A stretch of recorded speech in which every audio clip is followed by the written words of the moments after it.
लोकसभा निवडणुकीच्या पार्श्वभूमीवरती मिशन 48 हे संकल्प घेऊन शिवसंकल्प अभियान हे संपूर्ण महाराष्ट्रामध्ये शिवसेनेच्या वतीने राबवण्यात येत आहे। आज पालघर जिल्ह्याच्या मनोर या परिसरामध्ये शिवसंकल्प अभियानाचं हे संपन्न होणार आहे। आपण जर बघितला तर जवळपास पालघर जिल्ह्याच्या पालघर आणि मनोर या रस्त्यावरती या शिवसंकल्प अभियान पार पडणार आहे। शिवसेना पक्ष आणि चिन्ह मिळाल्यानंतर मुख्यमंत्री एकनाथ शिंदे हे पालघर जिल्ह्याच्या पक्षाच्या कार्यकर्ता मेळाव्यात पहिल्यांदा शिवसैनिकांना या ठिकाणी संबोधित करणार आहेत।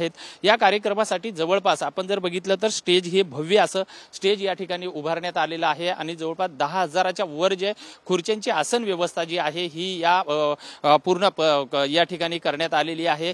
पोलिसांचा प्रचंड बंदोबस्त या ठिकाणी ठेवण्यात आलेला आहे आणि जवळपास 25,000च्या वर जे शिवसैनिक जे आहेत हे पालघर जिल्ह्यातले या कार्यक्रमासाठी येणार असं संयोजकाकडून सांगण्यात येत आहे। एकंदरीतच जर बघितलं तर आज जवळपास 5:30च्या सुमारामध्ये राज्याचे मुख्यमंत्री जे आहेत हे एकनाथ शिंदे या कार्यक्रमाच्या स्थळी या ठिकाणी पोहोचणार आहेत आणि या ठिकाणच्या कार्यकर्त्यांना संबोधित करणार आहेत। या जवळपास पालघर जिल्हा हा आदिवासी बहुल जिल्हा आहे आणि शिवसेना ज्यावेळेस पक्ष आणि चिन्ह हे एकनाथ शिंदे यांना मिळाल्याच्या नंतर एकनाथ शिंदे पहिल्यांदा या ठिकाणी शिवसैनिकांना संबोधित करणार आहेत। त्यामुळे मुख्यमंत्री एकनाथ शिंदे पक्षीय कार्यकर्ता शिबिरामध्ये नेमकं काय संबोधित करणार आहेत आणि इथल्या जिल्ह्यातल्या शिवसैनिकांना काय संदेश देणार आहेत याकडे मात्र सर्व शिवसैनिकांचं लक्ष लागलेलं आहे।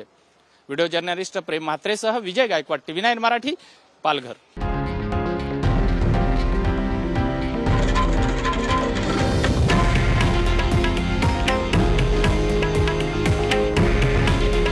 हे आहे देशातील नंबर 1 न्यूज नेटवर्क आणि आपण पाहत आहात TV9 मराठी।